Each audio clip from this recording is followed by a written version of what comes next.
Syekh Muhammad bin Wahab rahimahullah taala membawakan contoh yang lain tentang sebagian sahabat, ya. Yang sebagian sahabat menyangka mereka di atas sunnah, ternyata mereka tidak di atas sunnah. Ini contoh menyangka di atas sesuatu, ternyata tanpa bukti maka tidak dianggap. Wa fihi aidan an Anas, kata Syekh Muhammad bin Wahab rahimahullah taala, demikian juga dari Anas bin Malik radhiyallahu anhu, anna Rasulullah sallallahu alaihi wasallam dzukira lahu anna ba'dha sahabah qala, bahwasanya Rasulullah SAW disebutkan kepada beliau tentang sebagian sahabat ada yang berkata, jadi ada sahabat yang berkata dilaporkan kepada Nabi, amma ana fala aqulul lahma, ada yang mengatakan aku tidak akan makan daging. Buat apa? Buat supaya zuhud, supaya beribadah. Wa qala akhar amma ana fa aqumu wala anam. Ada yang mengatakan adapun aku akan salat malam dan aku tidak tidur. Wa qala akhar, dan yang lainnya lagi ada sahabat yang berkata amma ana fala atazawwajun nisa. Adapun aku tidak akan menikahi para wanita. Wa qala akhar, lagi yang berkata amma ana fa asumu wala uftir. Adapun aku akan puasa terus dan aku tidak berbuka, tiap hari puasa. Fa qala Rasulullah SAW, ketika dilaporkan kepada Nabi tentang sahabat-sahabat yang semangat beribadah ini, maka Rasulullah SAW berkata, lakinnani aqumu wa anam wa asum wa uftir. Adapun aku beda, aku salat malam dan aku tidur. Aku puasa dan aku berbuka. Wa atazawwajun nisa, dan aku menikahi para wanita. Wa akulul lahm, dan aku makan daging. Faman raghiba an sunnati falaysa minni, siapa yang tidak suka dengan sunnahku maka bukan golongan dariku.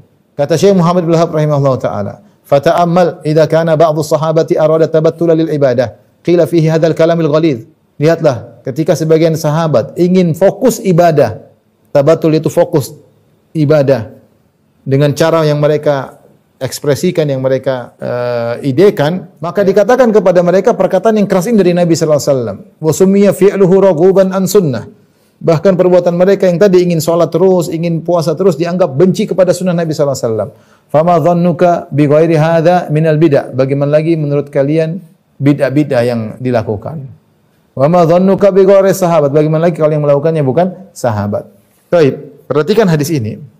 Hadis ini, ikhwan dan akhwat yang rahmatillah subhanahu wa ta'ala, ceritanya ada sebagian sahabat ingin tahu ibadah Nabi.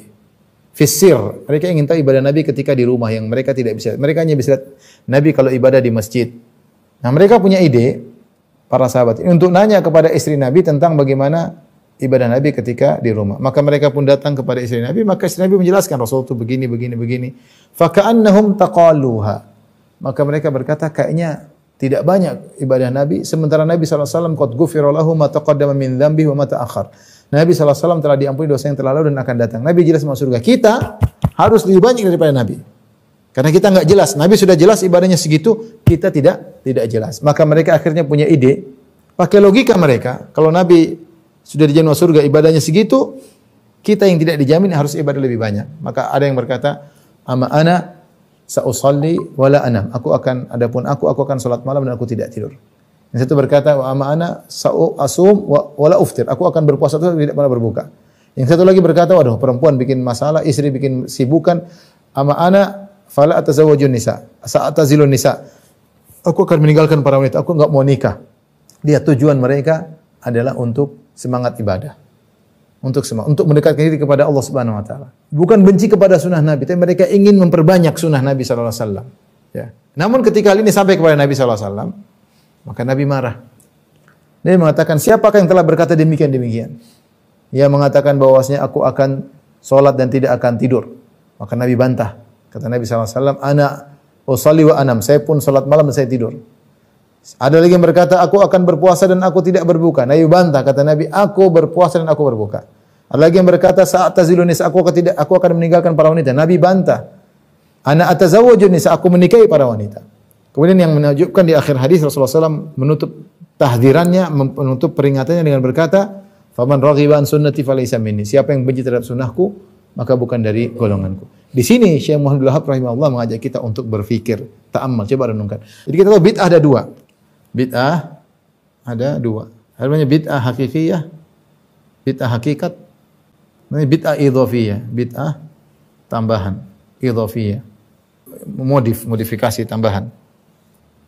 Maksudnya yang hakikat ini benar-benar bid'ah baru, benar-benar inovasi baru. Benar-benar inovasi baru. Contoh seperti apa? Bilang salat namanya salat Rabu Wekasan. Ya, ini contoh. Salat bikin baru, salat baru. Ada yang bikin salat, saya pernah dengar salat birrul walidain. Tidak ada, dari mana? Tidak ada sama sekali ada namanya salat Rebu Wekasan. Ini tidak ada, Rasulullah tidak pernah bikin sama sekali. Ini contoh ya. Kalau bid'ah tambahan itu asalnya asal ibadahnya ada, hanya dimodifikasi. Seperti mungkin ada salat ini ditambah-tambahin, dikurang-kurangin seperti salat malam dibikin cara tersendiri, tapi salat malam disyariatkan. Salat malam disyariatkan. Zikir tapi ditambah-tambahin zikirnya ya dimodifikasi. Nah, para sahabat ketika mereka bertanya tentang Nabi sallallahu alaihi wasallam bagaimana ibadahnya, mereka punya logika sederhana. Nabi yang sudah dijamin masuk surga ibadahnya misalnya 5. Ya kami yang tidak dijamin masuk surga kami ibadahnya 10. Lantas mereka membuat ibadah, bukan ibadah baru, cuma mereka berusaha menjalankan sunnah Nabi dengan lebih lama. Sehingga bukankah puasa sunnah adalah sunnah Nabi, salat malam sunnah Nabi, tapi mereka ingin nambah. Kata mereka, aku akan salat malam dan aku tidak tidur. Ya. Jadi salat malamnya disyariatkan, tapi mereka modif dengan tambah tidur. Tujuannya apa? Agar dekat kepada Allah. Satunya berkata, aku akan puasa terus tidak berbuka. Padahal disunahkan berpuasa, disunahkan berbuka. Ya. Tujuannya apa? Untuk bisa menjalankan sunnah Nabi dengan sebaik-baiknya. Tapi ternyata mereka terjerumus dalam ide bid'ah idhafiyah karena berusaha menerapkan ajaran Nabi tapi tidak sesuai dengan ajaran Nabi, dimodif ya. Mereka tidak punya ide bikin ibadah baru sendiri enggak ya. Tapi mereka punya ide bagaimana agar ibadah Nabi dimodifikasi. Kalau salat malam tidak usah tidur, kalau puasa terus tidak usah berbuka. Ternyata Nabi sallallahu alaihi wasallam tegur. Jadi ini ide sahabat, perhatikan. Ide sahabat dalam rangka dekat kepada Allah. Dalam rangka lebih kencang menjalankan sunnah. Ya, ini yang ingin saya sampaikan, di mana mereka propaganda ingin menjalankan sunnah dengan lebih baik karena kondisi mereka yang penuh dengan dosa, tetapi Nabi menyamakan justru sebaliknya, akan tetapi Nabi menamakan dengan sebaliknya. Kata Nabi sallallahu alaihi wasallam, "Man raghiba an sunnati." Man raghiba an sunnati. Perhatikan kata Nabi sallallahu alaihi wasallam, namakan dengan benci kepada sunnah. Lihat. Mereka ingin menerapkan sunnah Nabi, justru Nabi menamakan dengan benci kepada sunnah. Jadi apa yang mereka inginkan hakikatnya kebalikan. Nah, kata Syekh Abdul Wahab rahimahullahu taala, lihatlah ini sahabat, mereka tidak bikin bid'ah baru hanya sekedar idhofiyah, sekedar bid'ah salat dimodifikasi, puasa dimodifikasi. Nah, bagaimana lagi dengan bid'ah yang bid'ah hakikat, benar-benar bid'ah. Tidak ada contohnya dari Nabi sama sekali, bikin-bikin sendiri. Salat bikin sendiri, zikir bikin sendiri yang tidak ada contohnya sama sekali dari Nabi. Dan bukan dilakukan oleh para sahabat. Para sahabat saja Rasulullah SAW tidak kasih uzur dan Rasulullah SAW tegur sampai Rasulullah SAW marah sampai Rasulullah mengatakan ini justru kebalikannya, benci kepada sunnah. Padahal mereka ingin menerapkan sunnah, namun hakikatnya malah benci kepada sunnah. Nah, bagaimana dengan bid'ah hakiki, bid'ah hakikiyah yang asalnya benar-benar bid'ah, tidak ada contohnya sama sekali dari Nabi sallallahu alaihi wasallam. Inilah ikhwan dan akhwat yang dirahmati Allah Subhanahu wa taala. Bab ini intinya Syekh ingin menyampaikan bahwasanya semua itu harus ada buktinya. Seorang mengaku Islam, jangan mengaku Islam aja, ada buktinya. Itu tidak berbuat kesyirikan. Jangan seperti orang mengaku ngikut Nabi Ibrahim. Ternyata Ibrahim alaihissalam tidak musyrik. Yang mengaku ikut Nabi Ibrahim ternyata musyrik. Ya, percuma ya. Seperti sebagian orang misalnya mengaku di atas sunnah, mengatakan mereka ahlu sunnah. Namun kenyataannya bukan sunnah yang dikerjakan, bid'ah yang dikerjakan. Ya.